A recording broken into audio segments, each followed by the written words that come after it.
জয় হিন্দ। আমরা তো সালোক সংশ্লেষ পড়ছিলাম, তাই না? তো আজকে আমরা দেখব যে সালোক সংশ্লেষ পদ্ধতিটা কিভাবে হয়। সালোক সংশ্লেষ পদ্ধতি যেহেতু এটা একটা প্রক্রিয়া, তাহলে এটা নিশ্চয়ই কয়েকটি ধাপে এটা সম্পন্ন হবে প্রক্রিয়াটা। তো দেখা যাক কিভাবে সম্পন্ন হয় সালোক সংশ্লেষ প্রক্রিয়াটা। দেখো, সালোক সংশ্লেষ প্রক্রিয়াটি মেনলি দুটো পর্যায়ে সম্পন্ন হয়। কি বললাম? এখনো বলিনি। একটা হচ্ছে আলোক দশা,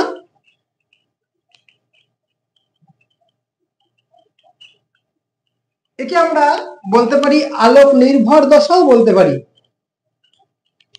অর্থাৎ মানে নাম শুনেই বুঝতে পারছি যে এই দশার যে বিক্রিয়াগুলো ঘটে সেটা আলোকের উপর নির্ভরশীল। ঠিক আছে, এই জায়গাকে আমরা বলতে পারি আলোক নির্ভর দশা। আর একটা হচ্ছে আমরা অন্ধকার দশাও বলি,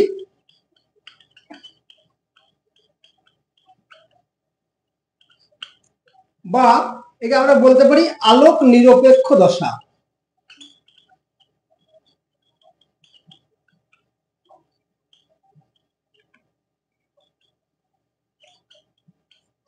অর্থাৎ মানে আলো থাকলেও কোনো অসুবিধা নেই, এই দশার যে বিক্রিয়াগুলো মানে আলো থাকলেও কোনো অসুবিধা নেই, কিন্তু আলো লাগে না। আর এই দশার বিক্রিয়াগুলো ঘটতে গেলে কিন্তু আলো অবশ্যই লাগবে। এই জন্য এই দশাটাকে বলা হয় আলোক দশা বা আলোক নির্ভর দশা। আর একটা দশাকে বলছি আমরা অন্ধকার দশা বা আলোক নিরপেক্ষ দশা। ঠিক আছে, তো তাহলে দেখো এই আলোক দশা আমরা জেনেছিলাম না যে সালোক সংশ্লেষ কোথায় হয় না, উদ্ভিদের সবুজ অংশে। সবুজ অংশ মানে কি, সেখানে কি থাকে? ক্লোরোফিল থাকে। তাহলে সালোক সংশ্লেষকারী যে অঙ্গাণু সেটা হচ্ছে ক্লোরোফিল। আগে আমরা ক্লোরোপ্লাস্টের গঠনটা দেখেছিলাম না, ঠিক এইরকম দেখতে না? ক্লোরোপ্লাস্টের গঠনটা এরকম দেখেছিলাম। ক্লোরোপ্লাস্টের মধ্যে থাকে কিছু এরকম চাকতির মতো অংশ, এরকম চাকতির মতো অংশ থাকে না কিছু? মনে করে দেখো, এইগুলো সব এরকম মানে ডবল এরকম থাকে আর কি। যাই হোক, এই চাকতির মতো যে অংশগুলো, প্রত্যেকটা চাকতিকে বলা হয় থাইলাকয়েড। কি বলে? থাইলাকয়েড, তাই না? আর এই থাইলাকয়েড গুলো যেখানে আছে এইটাকে বলা হয়, একটা একটাকে বলা হয় গ্রানাম। কি বলা হয়? এটাকে বলা হয় থাইলাকয়েড, প্রত্যেকটাকে বলা হয় গ্রানাম। আর অনেকগুলো গ্রানামকে একত্রে বলা হয় গ্রানা। ক্লিয়ার? আর এই গ্রানাগুলো মানে একে অপরের সঙ্গে, থাইলাকয়েড গুলো একে অপরের সঙ্গে এরকম নালীপথের মতো অংশ দ্বারা গঠিত মানে যুক্ত, এইগুলোকে বলা হয়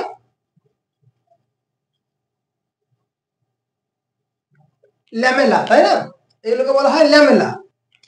আর একটা জিনিস জেনে নি, এই যে থাইলাকয়েড যদি দেখি আমরা, থাইলাকয়েডের যে গঠন যদি দেখি আমরা, মানে একটা গ্রানামের যদি এরকম গঠন দেখি আমরা, এই যে থাইলাকয়েড এরকম মানে দ্বিস্তর বিশিষ্ট, এটা বহিস্তর, এটা অন্তঃস্তর, আর ভেতরটাকে বলা হয়, ভেতরের অংশটাকে বলা হয় লুমেন। কি বলা হয়? লুমেন। আর এই যে এই অংশটা, এইগুলোকে বলা হয় হচ্ছে স্ট্রোমা বা ধাত্র। স্ট্রোমা বা ধাত্র কেন বললাম না, এই ক্লোরোপ্লাস্টিডের যে গ্রানাতে, এই গ্রানার মধ্যে হয় হচ্ছে আলোক দশা। মনে থাকবে কি বললাম?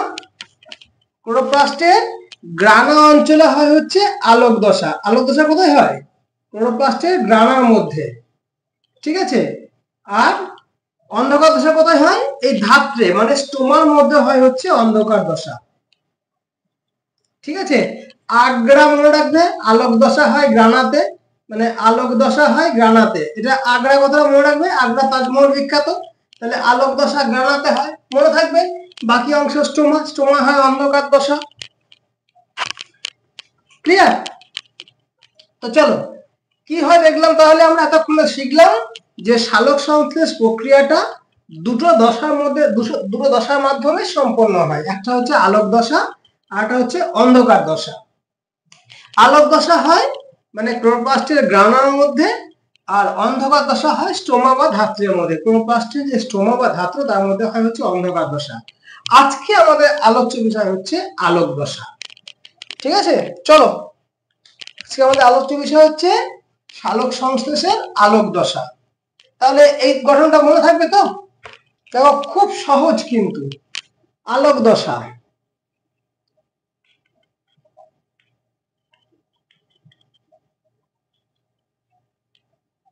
বা আলোক নির্ভর দশা বা লাইট ফেজ বলতে পারি আমরা। আলোক দশা বা আলোক নির্ভর দশা,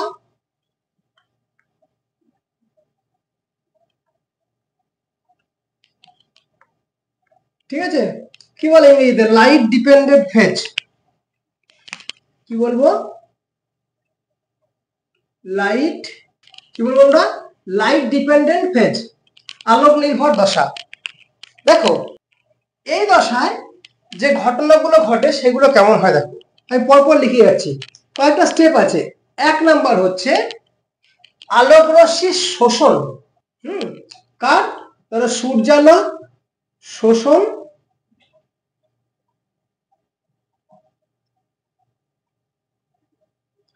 ও আবদ্ধকরণ। 1 নম্বরে কি কি ঘটে দেখো পরপর। সূর্যালোক শোষণ বা আবদ্ধকরণ, আমি প্রথমে বলেছি এটা লাইট ডিপেন্ডেন্ট ফেজ, আলোক নির্ভর দশা। অর্থাৎ সূর্যের আলো এখানে অংশগ্রহণ করে, মানে মুখ্য ভূমিকা পালন করে হচ্ছে সূর্যালোক বা আলো। ঠিক আছে, সেই আলোক শোষণ করে আর আবদ্ধ হয়, মানে সৌরশক্তিটা রাসায়নিক শক্তি রূপে এখানে আবদ্ধ হয়। কোথায় আবদ্ধ হবে দেখো, আমরা যদি আমি এগুলো ডিটেলসে আলোচনা করব, আমি এখন জাস্ট আমি পয়েন্টস গুলো একটু একটু জাস্ট বলে যাচ্ছি। আমরা যদি দেখি যে আমাদের যে রঞ্জক আছে না, কি কি রঞ্জক ছিল? ক্লোরোফিল, ধরো ক্লোরোফিল এ, আর কি ছিল? আর ছিল ক্লোরোফিল বি, ক্যারোটিন, জ্যান্থোফিল ইত্যাদি ইত্যাদি রঞ্জকগুলো ছিল। এই রঞ্জকগুলো মিলে, রঞ্জক কণাগুলো মিলে একত্রে গঠন করে একটা রঞ্জক তন্ত্র। কি বললাম? রঞ্জক তন্ত্র। রঞ্জক কণাগুলো মিলে একটা রঞ্জক তন্ত্র গঠন করে। তো আমরা যদি দেখি যে গ্রানার মধ্যে এরকম দু ধরনের রঞ্জক তন্ত্র আছে, দুটো রঞ্জক তন্ত্র আছে। একটা হচ্ছে পিএস মানে ফটোসিনথেসিস 1, মানে PS1 রঞ্জক তন্ত্র, আরটা হচ্ছে PS2 রঞ্জক তন্ত্র। ঠিক আছে, কেন নাম দিচ্ছি PS1 আর কেন নাম দিচ্ছি PS2? PS1 যে রঞ্জক তন্ত্র, এখানে যে রঞ্জক তন্ত্রগুলো আছে, এখানে ক্লোরোফিল আছে, carotene, xanthophyll, chlorophyll A, chlorophyll B সবই আছে। অ্যাকচুয়ালি ক্লোরোফিল এ হচ্ছে লিডার, মানে এ একদম মাঝখানে অবস্থান করে, সবার সবচেয়ে শিরোমণি হচ্ছে ক্লোরোফিল এ। PS2 এর ক্ষেত্রেও সে একই, এখানেও ক্লোরোফিল এ মাঝখানে থাকে, আর বাকি রঞ্জতন্ত্রগুলো অবস্থান করেই হবে। তো কি হয় দেখো, এই PS1 এর এখানে আমরা যে ক্লোরোফিল এটা, এখানে আমরা বলি P700, অর্থাৎ এখানে ক্লোরোফিল এটা 700 ন্যানোমিটার তরঙ্গদৈর্ঘ্যের আলোকে শোষণ করে উত্তেজিত হয়। আর এই PS2 যে ক্লোরোফিলটা, একে বলা হয় P680। অর্থাৎ এই PS2 রঞ্জক তন্ত্রে যে ক্লোরোফিল এ আছে, এ 680 ন্যানোমিটার তরঙ্গদৈর্ঘ্যের আলোকে শোষণ করে উত্তেজিত এবং তেজময় হয়। বোঝা গেল? তাহলে বললাম যে সালোক সংশ্লেষে মানে গ্রানাতে দু ধরনের রঞ্জক তন্ত্র আছে, একটা হচ্ছে PS1 রঞ্জক তন্ত্র, আর একটা হচ্ছে PS2 রঞ্জক তন্ত্র। ঠিক আছে, একটা PS1 নাম দিলাম, একটা PS2 নাম দিলাম। PS1 রঞ্জক তন্ত্রে যে ক্লোরোফিল থাকে, সেই ক্লোরোফিল এ থাকে, সেই ক্লোরোফিল এটা P700 তরঙ্গদৈর্ঘ্যের আলোকে, একে PS1 বা P700 বলা হয়, কারণ হচ্ছে এখানে এ 700 ন্যানোমিটার তরঙ্গদৈর্ঘ্যের আলো শোষণ করে উত্তেজিত তেজময় হয়। আর PS2 রঞ্জক তন্ত্রে যে ক্লোরোফিল এ থাকে, সেটা P680 মানে 680 ন্যানোমিটার তরঙ্গদৈর্ঘ্যের আলোকে এটা উত্তেজিত হয়, এই জন্য একে বলা হয় P680। ক্লিয়ার এটুকু? তো এই দু ধরনের রঞ্জিত তন্ত্র, এরা সূর্যালোক শোষণ করে। সূর্যালোক কিসের? সূর্যালোক থেকে যে একটা অদৃশ্য যে আলোক এসে পৌঁছে, যেমন ধরো এক্স রে কিন্তু অদৃশ্য, তাই না? সেরকম সূর্যালোক তো দেখতে পাই, সূর্যালোকের মধ্যেও থাকে অদৃশ্য কণা, যাকে বলা হয় ফোটন কণা। কি বললাম? ফোটন কণা। এই ফোটন কণার মধ্যে থাকে শক্তি নিহিত থাকে, শক্তিটা নিহিত থাকে, সেই শক্তিটাকে বলা হয় কোয়ান্টাম। মন দিয়ে শুনবে এগুলো, ঠিক আছে? এই শক্তিটাকে বলা হয় কোয়ান্টাম। তাহলে সূর্যালোকের ফোটন কণা সংগ্রহ করছে কে? এই রঞ্জক তন্ত্র। কিরকম মজার ব্যাপার দেখো, ধরো এ শোষণ করছে ক্লোরোফিল, এটা PS1 তো, হ্যাঁ মনে করো এ শোষণ করছে, এ শোষণ করছে, এ শোষণ করে একে দিচ্ছে, একে দিচ্ছে, একে দিচ্ছে, একে দিচ্ছে, একে দিচ্ছে, একে দিচ্ছে, একে দিচ্ছে, একে দিচ্ছে, একে দিচ্ছে, ঠিক এইভাবে, বা একে দিচ্ছে এইভাবে ক্লোরোফিল এ সর্বোচ্চ মানে পায়, লাস্টে এই মানে শক্তিটা এসে পৌঁছায় হচ্ছে ক্লোরোফিলের মধ্যে, ক্লোরোফিল এর মধ্যে, ঠিক আছে? এই কণাগুলোর মাধ্যমে আস্তে আস্তে ক্লোরোফিল এতে এসে পৌঁছায়। এনিহাউ, এটা শোষণ করে ক্লোরোফিল এ কে সেই শক্তিটা পৌঁছে দেয়, অর্থাৎ এই শক্তিটা শোষিত হয় আর আবদ্ধকরণ কোথায় হচ্ছে? এখানে ক্লোরোফিলের মধ্যে আবদ্ধ হচ্ছে। এটা হচ্ছে ফার্স্ট পয়েন্ট। সেকেন্ড পয়েন্ট কি? হ্যাঁ, সূর্যালোকে শোষণ আবদ্ধকরণ। 2 নম্বর হচ্ছে ক্লোরোফিলের সক্রিয়করণ।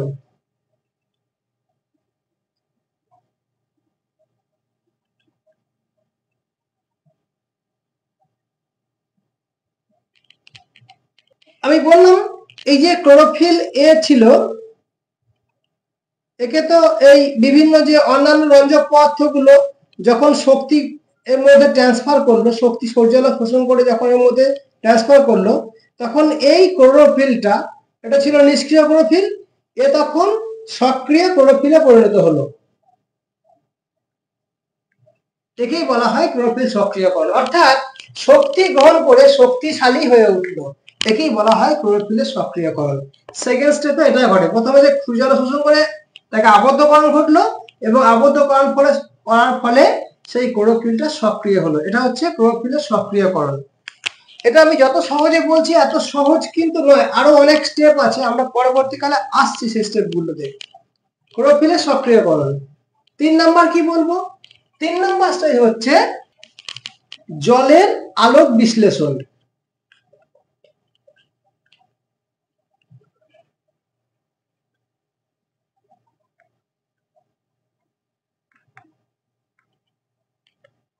তাহলে প্রথমত সূর্যালোক শোষণ করলো ক্লোরোফিল, ক্লোরোফিল সক্রিয় হলো, এই সক্রিয় ক্লোরোফিল জলকে ভাঙলো, জলের সংকেত কি? H2O। এই সক্রিয় ক্লোরোফিল জলকে ভাঙলো, কে ভাঙলো? সক্রিয় ক্লোরোফিল।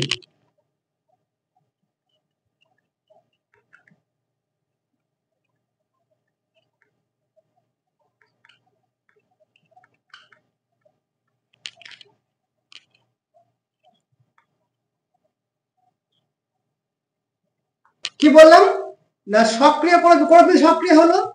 সক্রিয় ক্লোরোফিল কি করে?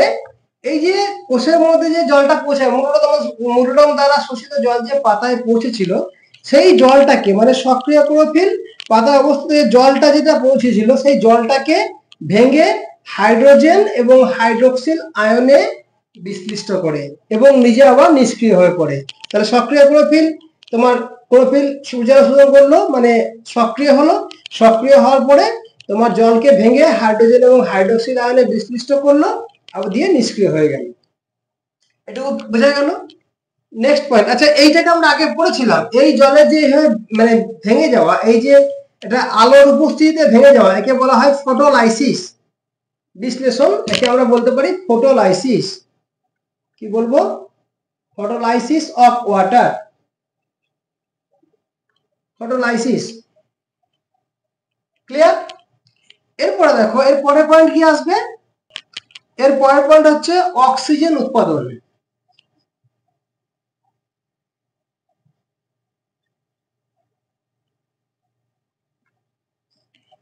দেখো, এই যে হাইড্রোক্সিল আয়নটা, জল ভেঙে তো হাইড্রোজেন এবং হাইড্রোক্সিল আয়নে পরিণত হলো, এই হাইড্রোক্সিল আয়ন থেকে কি ছিল? হাইড্রক্সিল আয়ন থেকে ইলেকট্রনটা বেরিয়ে যায়,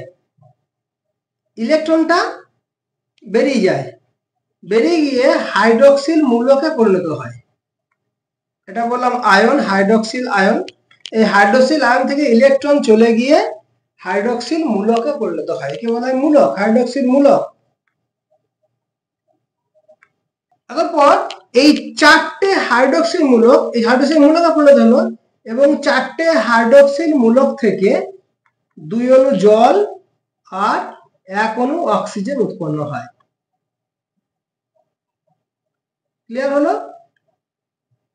এই অক্সিজেনটা পাত্ররন্ধ্র দিয়ে বাইরে বেরিয়ে যায়। এটাই হচ্ছে আমাদের অক্সিজেন উৎপাদন। তাহলে আমরা বলতে পারি যে সালোক সংশ্লেষ প্রক্রিয়ায় যে অক্সিজেনটা উৎপন্ন হয়, যে উৎপন্ন যে অক্সিজেনটা তার উৎস কিন্তু জল। ঠিক আছে? প্রশ্ন আসতে পারে সালোক সংশ্লেষ প্রক্রিয়ায় উৎপন্ন অক্সিজেনের উৎস কি? বলবো আমরা জল। ঠিক আছে? তাহলে এই হচ্ছে পরপর ঘটনা, অক্সিজেন উৎপাদন হলো। এর পরের পয়েন্ট কি হবে? এর পরের পয়েন্ট হচ্ছে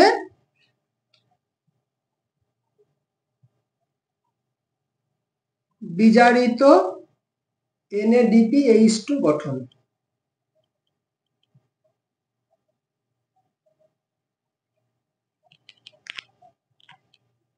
কিরকম দেখো, সালোক সংশ্লেষ প্রক্রিয়া আমরা এইটা পেয়ে গেলাম, এইটা তো হয়ে গেছে, এতে জল উৎপন্ন হয়ে গেছে। আর এই যে হাইড্রোজেনটা, এই হাইড্রোজেনটা কি করে দেখো, সালোক সংশ্লেষ প্রক্রিয়ায় যে হাইড্রোজেনটা উৎপন্ন হচ্ছে, এই হাইড্রোজেনটা একটা ইলেকট্রন গ্রহণ করছে, একটা ইলেকট্রন গ্রহণ করে হাইড্রোজেন পরমাণুতে পরিণত হচ্ছে। পরবর্তীকালে হাইড্রোজেন পরমাণু থেকে হাইড্রোজেন অণু গঠিত হয়। এই হাইড্রোজেন অণুটা, হাইড্রোজেন পরমাণু গঠিত হচ্ছে, পরবর্তীকালে হাইড্রোজেন পরমাণু থেকে হাইড্রোজেন অণু গঠিত হচ্ছে। এই হাইড্রোজেন অণুটা আমাদের যে পাতার মধ্যে থাকে না, nicotinamide, adenine die nucleotide phosphate, NADP+ ছিল। এই NADP+ এর সঙ্গে যুক্ত হয়ে গঠন করে হচ্ছে NADPH+H।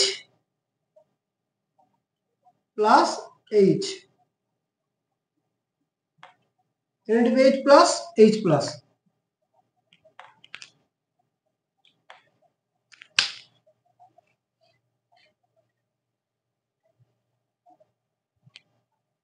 ঠিক আছে? তাহলে এই হাইড্রোজেন আয়নটা NADP সাথে যুক্ত হয়ে গঠন করে NADP++H+। এই যে এটাই হচ্ছে আমাদের আলোক দশার অন্তিম উপাদান, হচ্ছে এটাই NADPH। এটা হচ্ছে আলোক দশার অন্তিম উপাদান। প্রশ্ন আসতে পারে আলোক দশায় প্রাপ্ত অন্তিম উপাদান কোনটা? NADPH। আলোক দশায় উৎপন্ন জলের উৎস কি, অক্সিজেনের উৎস কি? জল। হলো? এই হচ্ছে আমাদের 5টা স্টেজ পেলাম। আর একটা স্টেজ আমাদের বাকি আছে, সেটা হচ্ছে 6 নম্বর স্টেজ, ফটোফসফোরাইলেশন। কি বললাম?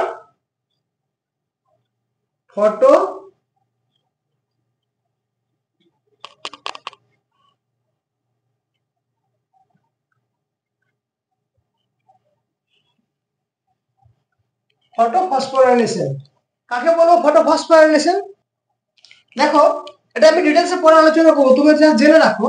এই যে আমরা বলেছিলাম না যে এই যে ক্লোরোফিল সক্রিয় হয়ে যাচ্ছে, সক্রিয় ক্লোরোফিল মানে যখন নিষ্ক্রিয় ক্লোরোফিল সূর্যালো শোষণ করে সক্রিয় হয়ে যায়, যখন সক্রিয় হয়ে যায় তখন সেই সক্রিয় ক্লোরোফিল কিছু ইলেকট্রন ত্যাগ করে। সেই ইলেকট্রনটা আবার ইলেকট্রন বাহকের মাধ্যমে এক জায়গা থেকে অন্য জায়গায় বাহিত হয়, যাকে বলা হয় ইলেকট্রন ট্রান্সপোর্ট চেন, বা পরে আসছি সেই জিনিসগুলো নিয়ে। যে যখন এই সক্রিয় ক্লোরোফিল যে ইলেকট্রনটা ত্যাগ করে, সেই ইলেকট্রনটা যখন ইলেকট্রন বাহকের মাধ্যমে বাহিত হয়, তখন ওই যে শক্তিটা পাতার মধ্যে অবস্থিত এডিপি, এই অজৈব ফসফেটের সঙ্গে যুক্ত হয়ে এটিপিতে পরিণত হয়। ওই সময়তে ওই ইলেকট্রন বাহক দ্বারা বাহিত হওয়ার সময় তখন পাতার মধ্যে অবস্থিত এডিপি অজৈব ফসফেটের সঙ্গে যুক্ত হয়ে, এই যে ইনঅর্গানিক ফসফেট, এর সঙ্গে যুক্ত হয়ে এটিপি গঠন করে। অর্থাৎ এডিপি থেকে এটিপি গঠিত হওয়ার যে পদ্ধতি, এডিপি থেকে এটিপি গঠিত হওয়ার যে পদ্ধতি, মানে ডাইফসফেট থেকে ট্রাইফসফেট, এই যে পদ্ধতি একেই বলা হয় ফসফোরাইলেশন। যেহেতু এটা আলোক দশায় ঘটে, মানে আলোকের উপস্থিতিতে ঘটে, তাই একে বলা হয় ফটোফসফোরাইলেশন। এই ফসফোরাইলেশন পদ্ধতিতে যে এটিপি উৎপন্ন হয়, এই এটিপি কিন্তু শক্তির উৎস। এটা কিন্তু অন্ধকার দশায় শক্তির উৎস রূপে কাজ করে। ঠিক আছে, এই হচ্ছে আমার আলোক দশার যাবতীয় ঘটনাগুলো, যেগুলো ঘটে সেগুলো পেলাম।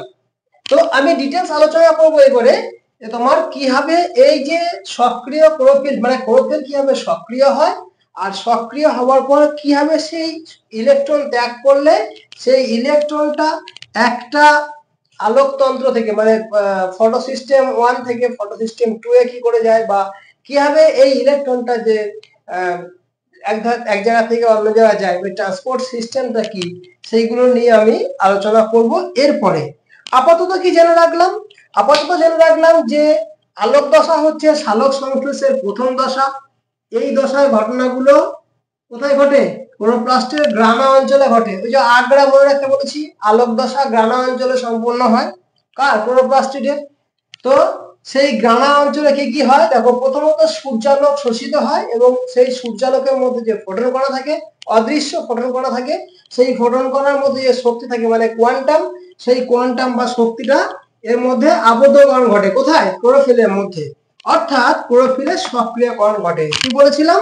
যে নিষ্ক্রিয় ক্লোরোফিল মানে নিষ্ক্রিয় ক্লোরোফিল যেটা এ ছিল, এটা তোমার মানে শোষণ করে, সূর্যালোক শোষণ করে বা ফোটন কণা শোষণ করে, সেটা সক্রিয় ক্লোরোফিলে পরিণত হয়। সক্রিয় ক্লোরোফিলে পরিণত হয়। সক্রিয় ক্লোরোফিল স্টার মেরে দিলাম। ঠিক আছে, এটা ক্লোরোফিলের সক্রিয়করণ ঘটে। তারপরে কি বলেছিলাম? জলের বিশ্লেষণ। সক্রিয় ক্লোরোফিল জলকে হাইড্রোজেন আয়ন এবং হাইড্রক্সিল আয়নে বিশ্লিষ্ট করে, থার্ড পয়েন্টে বলেছিলাম। ফোর্থ পয়েন্টে কি বলেছিলাম? যে হাইড্রক্সিল আয়ন থেকে ইলেকট্রনটা চলে যায়, ইলেকট্রন চলে গিয়ে এটা হাইড্রক্সিল মূলকে পরিণত হয়। হাইড্রক্সিল আয়ন থেকে ইলেকট্রন চলে গেলে হাইড্রক্সিল মূলকে পরিণত হয়, আর 4 অণু হাইড্রক্সিল মূলক থেকে 2 অণু জল এবং 1 অণু অক্সিজেন উৎপন্ন করে। এই অক্সিজেন পত্রতন্ত্র দিয়ে বেরিয়ে যায়।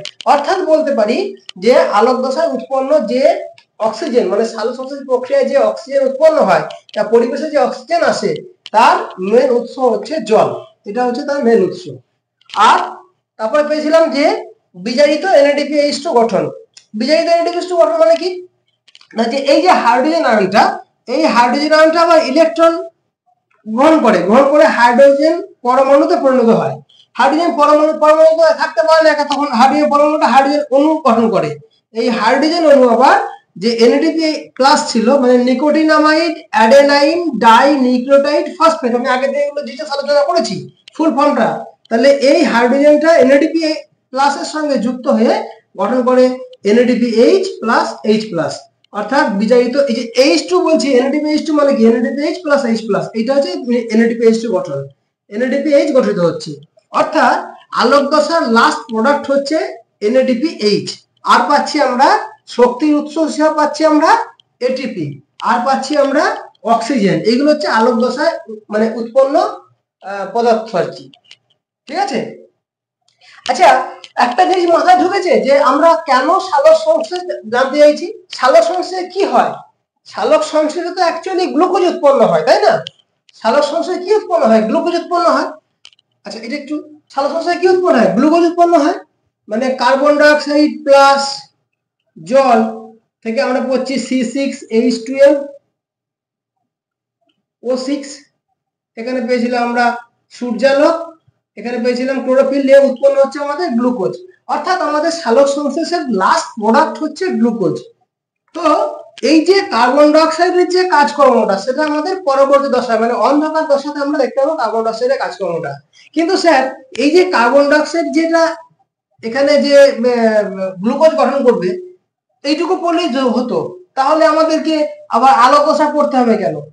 আলোক দশা তো পড়তে হবে, যে আলোক দশা এই কারণেই পড়তে হবে যে এই কার্বন ডাই অক্সাইড থেকে যে গ্লুকোজ গঠিত হচ্ছে, এই ঘটনার জন্য যে শক্তির উৎস, সেই শক্তির উৎস কোথায়? সেই শক্তি কি? এই সেই শক্তি বা ইলেকট্রন যেটা পাবো, শক্তি যেটা পাবো, এই শক্তি কোথায় পাবো?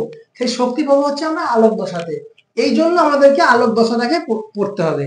কারণ কি, আলোক দশায় যে লাস্ট প্রোডাক্ট হচ্ছে NADPH, এটা দরকার আছে। আর কি এটিপি, আমাদের শক্তির উৎস পেলাম, এটিপি পেয়েছি, সেটা দরকার আছে। তো এইগুলো নিয়েই আমাদের অন্ধকার দশা শুরু।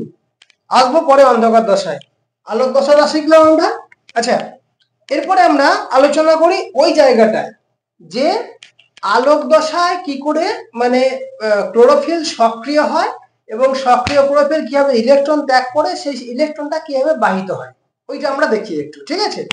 তো আমরা দেখেছিলাম যে এই যদি গ্রানা হয়, দেখো এই গ্রানার, এই আছে গ্রানার পেয়েছিলাম আমরা, এইটাকে বলেছিলাম লুমেন ভেতরের অংশটা, আর এটা হচ্ছে বহিঃপর্দা, এটা অন্তঃপর্দা।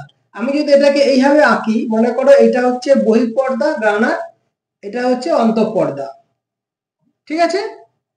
তো এই বহিঃপর্দায় থাকে হচ্ছে একটা রঞ্জক তন্ত্র, যার নাম হচ্ছে, আচ্ছা এটাকে একটু এদিকে আঁকি, একটা রঞ্জক তন্ত্র থাকে যার নাম হচ্ছে PS1, আর অন্তঃপর্দা থাকে একটা রঞ্জক তন্ত্র যার নাম হচ্ছে PS2।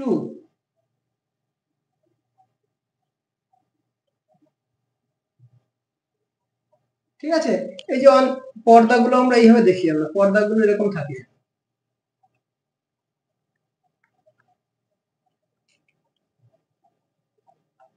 আর এখানে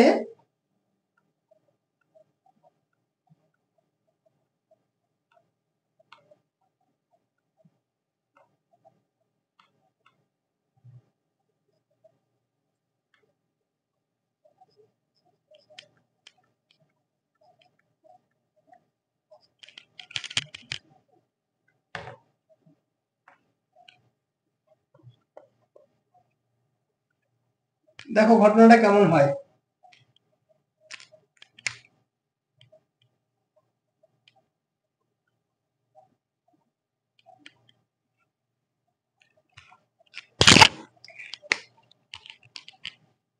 এখানে থাকে হচ্ছে ক্লোরোফিল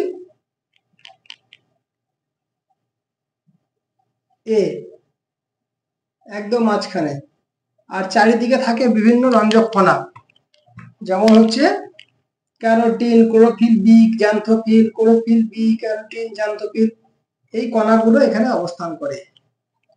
এখানেও ঠিক একই অবস্থা।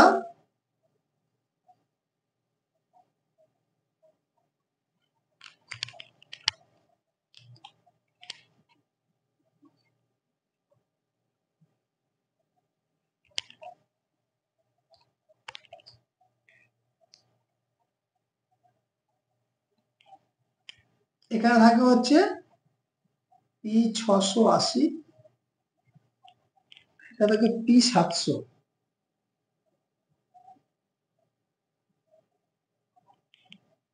কি হয়, তাহলে সূর্যের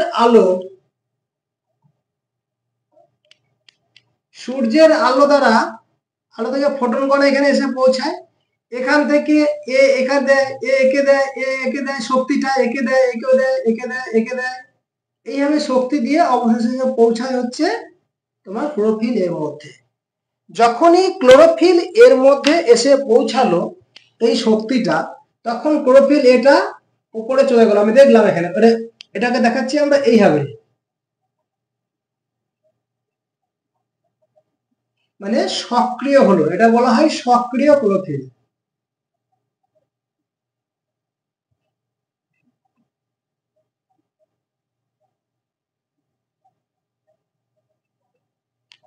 বুঝা গেল?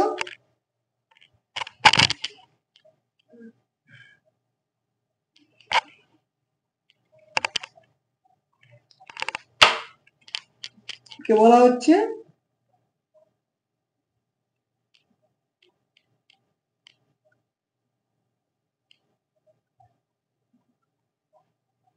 এই সক্রিয় ক্লোরোফিল কি করছে, এরপরে সক্রিয় ক্লোরোফিল ইলেকট্রন ত্যাগ করছে, যেহেতু এর মধ্যে শক্তি আছে, মানে শক্তি গ্রহণ করে সক্রিয় হচ্ছে, সক্রিয় করে ইলেকট্রন ত্যাগ করছে। আচ্ছা, এখানে একটা কথা বলতে ভুলে গেছি, যে এটা হচ্ছে PS1, এটা বহিঃপর্দা অবস্থান করছে, এদিকে তো মানে লুমেন আছে, এটা বহিঃপর্দা অবস্থান করছে হচ্ছে PS1। এটা প্রথম আবিষ্কার হয়েছিল বলে একে PS1 বলা হয়, আর এটা পরে আবিষ্কার হয়েছিল, কিন্তু অ্যাকচুয়ালি এখান থেকেই কাজটা শুরু হয়, মানে গল্পটার উৎপত্তি হচ্ছে এখানে।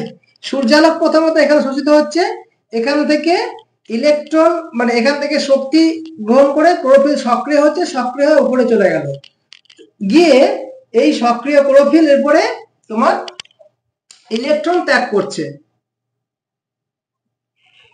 ইলেকট্রন ত্যাগ করছে। এই ইলেকট্রন ত্যাগ করার ফলে ইলেকট্রনটা কি হয়, এখান থেকে আমার PS1 এ আসবে। কার মাধ্যমে আসবে? বিভিন্ন ইলেকট্রন বাহকের মাধ্যমে এটা এসে পৌঁছাবে হচ্ছে এর কাছে, PS1 এর কাছে। তো প্রথমে যে ইলেকট্রনটাকে অ্যাকসেপ্ট করছে, যাকে বলে PEA, primary electron acceptor, first যে অ্যাকসেপ্ট করছে তার নাম হচ্ছে থিওফাইটিন। কি নাম বললাম? থিওফাইটিন।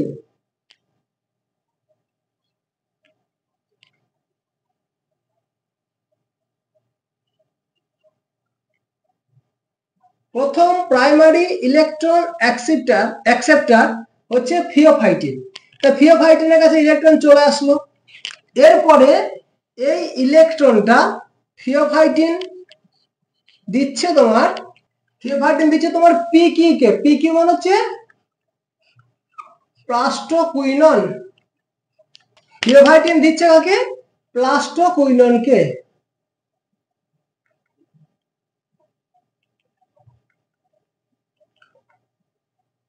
তাহলে প্রথম প্রাইমারি ইলেকট্রন অ্যাকসেপ্টার কি হলো?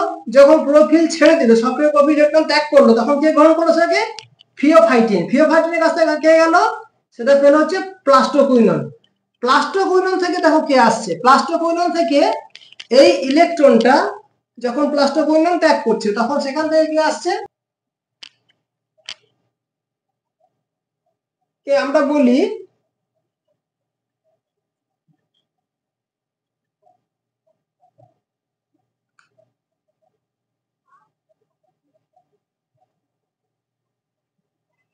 সাইট্রোক্রোম B6F, একে এভাবে লেখা হয় CYT-B6F, সাইট্রোক্রোম B6F। সাইট্রোক্রোম গ্রহণ করছে হচ্ছে এই ইলেকট্রনটাকে। এইগুলো কি? এই যে থিওফাইটিন, প্লাস্টোকুইনন, সাইট্রোক্রোম, এগুলো হচ্ছে সব ইলেকট্রন বাহক, ঠিক আছে? ইলেকট্রন বাহকের মাধ্যমে এখানে আসবো ইলেকট্রনটা। মানে সে মনে করো ওখানে কিছু ইট রাখা আছে কিছু দূরে, সেই ইটটা একজনের পরে একজন, একজনের পর একজন, একজনের পর একজন নিয়ে আসছে, ঠিক আছে? সেই যে পদ্ধতিটা, মানে সেই রকম ভাবে এই ইলেকট্রনটা এই একের পর এক, থিওফাইটিন প্রাইমারি ইলেকট্রন অ্যাকসেপ্টার, তারপরে আসছে প্লাস্টোকুইনন, সেখান থেকে আসছে সাইট্রোক্রোম। সাইট্রোক্রোমের পরে এই ইলেকট্রনটা দিচ্ছে হচ্ছে তোমার কে দেবে? প্লাস্টোসায়ানিনকে। কি বললাম?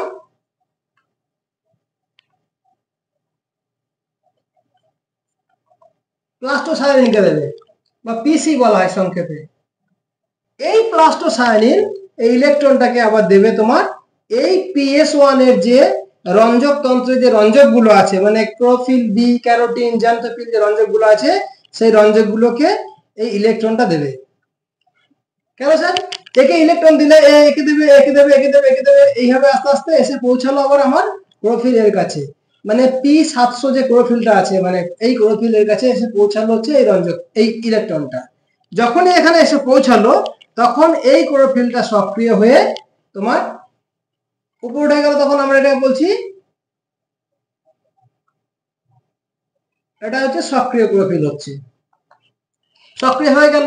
এই ক্লোরোফিলটাকে সক্রিয় করলো, এ সক্রিয় হয়ে এখানে গেল, সক্রিয় হয়ে এখানে যাওয়ার পরে এও ইলেকট্রন ত্যাগ করছে। এও যখন ইলেকট্রন ত্যাগ করছে, তখন এখানকার প্রাইমারি ইলেকট্রন অ্যাকসেপ্টার কে বলতো? জানি না আমরা। এই মানে ক্লোরোফিল, মানে PS1 এর যে ক্লোরোফিল যখন সক্রিয় হচ্ছে, সে যখন ইলেকট্রন ত্যাগ করছে, তার ইলেকট্রন অ্যাকসেপ্টার হচ্ছে আয়রন সালফার কমপ্লেক্স। কি নাম বললাম? FeS, iron sulphur complex.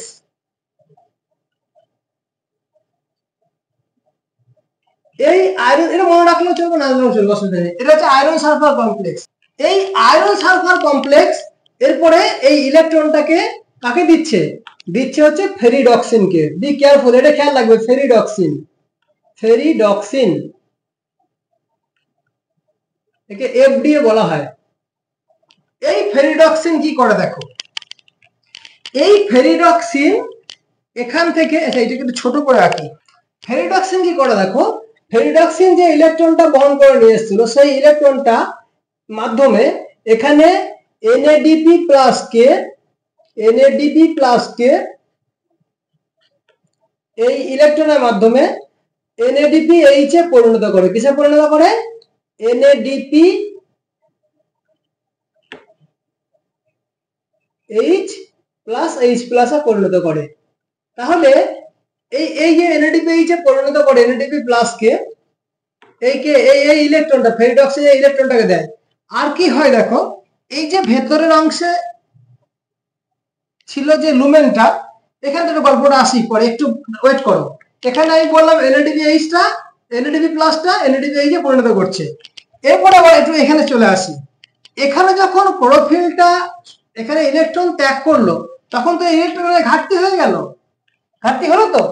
তো দেখো এখানে আমরা কি করে, এই সক্রিয় ক্লোরোফিল এখানে জলটাকে তো ভেঙে আবার হাইড্রোজেন আর হাইড্রোক্সিল আয়নে বিশ্লিষ্ট করেছে, হাইড্রোজেন আয়নে হাইড্রোক্সিল আয়নে বিশ্লিষ্ট করেছে। তো এই হাইড্রোক্সিল আয়ন থেকে যে ইলেকট্রন চলে যায় বলেছিলাম না একটু আগে, সেই ইলেকট্রনটা চলে গিয়ে যে দুটো মানে ইলেকট্রন চলে গেল, সেই ইলেকট্রনটা এখানে এসে সেই ইলেকট্রনটা এই ইলেকট্রনের ঘাটতিকে পূরণ করে। আর হাইড্রোজেনটা যেটা বেঁচে ছিল, হাইড্রোজেন আয়নটা, সেই হাইড্রোজেন আয়নটা কি হয়, হাইড্রোজেন আয়নটা লুমের মতো রয়ে গেল। আর এইগুলো তো ধরো ওইদিকে মানে এটা স্টোমার মধ্যে, এটা যদি গ্রানা হয়, আমি বারবার বলছি এটা যদি গ্রানা হয়, আমাদের এই জায়গাটা ধরো এইটা হচ্ছে এই জায়গাটা, আর এইটা হচ্ছে এই জায়গাটা, আর এই জায়গাটা হচ্ছে এটা। এর বাইরে তো স্টোমা গুলো আছে, স্টোমা ধাত্র আছে, এরকম তো গ্রানা গুলো আছে না, এর বাইরে স্টোমা। তাহলে এখান থেকে এখানে যে তোমার এই হাইড্রোজেনটা যাবে, এর মাধ্যমে যাবে, এর নামটা কি, এর নামটা আমরা পড়েছি, মনে আছে, মাইটোকন্ড্রিয়ার গাত্রে ছিল, বা F1 দানা, বা অক্সিজোম, বা তোমার হচ্ছে এটিপি সিনথেজ যে নাম ছিল, সেই এইটার নাম দেখবে। এর মাধ্যমে এখান থেকে এটা চলে যাবে দিকে, এই হাইড্রোজেনটা ওখানে যায়, যখন যায় এটা ঘুরতে থাকে, মানে যে শক্তি, এই শক্তির মাধ্যমেই এখানে এই যে NADP plus electron plus hydrogen, এখান থেকে সে পৌঁছালো হাইড্রোজেনটা, এর মাধ্যমে গঠন করলো NADP H plus H. Clear? এটাই হচ্ছে এর ফান্ডা। ঠিক আছে, তাহলে এর নাম কি বললাম, এর নাম হচ্ছে এটিপিএস, বা অক্সিজম বলতে পারি, বা F1 দ্বারা বলতে পারি।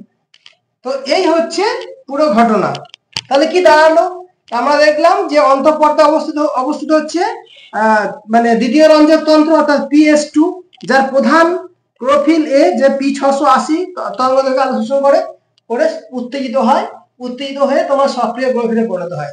যখন সক্রিয় ক্লোরোফিল পরিণত হলো, তখন ইলেকট্রন ত্যাগ করলো, ইলেকট্রন ত্যাগ করলে পরে সেকে প্রাইমারি ইলেকট্রন অ্যাকসেপ্টর মানে থিওফাইটিন সে প্রথমে ইলেকট্রনটাকে অ্যাকসেপ্ট করছে, সেখান থেকে ইলেকট্রনটাকে দিচ্ছে প্লাস্টোকুলনকে। এর সব হচ্ছে ইলেকট্রন বাহক। এই যে ইলেকট্রন এক জায়গা থেকে অন্য জায়গায় যাচ্ছে, এই সিস্টেমটাকে বলা হয় ইটিএস বা electron ETC, electron transport chain. ইলেকট্রনটা এক জায়গা থেকে অন্য জায়গায় ট্রান্সপোর্ট হচ্ছে থ্রু দিস চেন, একে বলা হয় ইটিসি। ঠিক আছে, ইটিসি বা ইলেকট্রন ট্রান্সপোর্ট চেন। আর দেখো এই যে এখান থেকে ইলেকট্রনটা গিয়ে পৌঁছালো এখানে, এখান থেকে এখানে, এখান থেকে আবার এখানে, এই যে টোটাল রাস্তাটা, মানে এখানে তোমার এই মানে PS2 মানে এখানে যে রঞ্জক তন্ত্র আছে, এই রঞ্জক তন্ত্র থেকে পৌঁছালো সক্রিয় ক্লোরোফিল রূপে, এখান থেকে ইলেকট্রন বাহক দ্বারা এখানে আসলো, এখানে আবার এই ক্লোরোফিল রঞ্জক তন্ত্র 1 এ পৌঁছালো, এখান থেকে আবার পৌঁছালো তোমার হচ্ছে সক্রিয় ক্লোরোফিল হয়ে এই জায়গাটাতে। দেখো টোটাল রাস্তাটা এটা উল্টানো যেটার মতো লাগছে না, এই রাস্তাটা যদি আমরা এই রাস্তাটা কল্পনা করি, এটা তো এই দিক থেকে এদিকে, এদিক থেকে এদিকে, এই থেকে এদিকে, টোটালটা যেটার মতো লাগছে না। এটা কি কালি দিয়ে করি, এই যে রাস্তাটা এটা জেটের মতো লাগছে না, এদিকটা যেটা মতো লাগছে তো। তাই এই প্রসেসটাকে, এই ইলেকট্রনের যে সংবহন যে পদ্ধতি, এই রাস্তাটাকে বলা হয় জেড স্কিম। কি বলা হয়?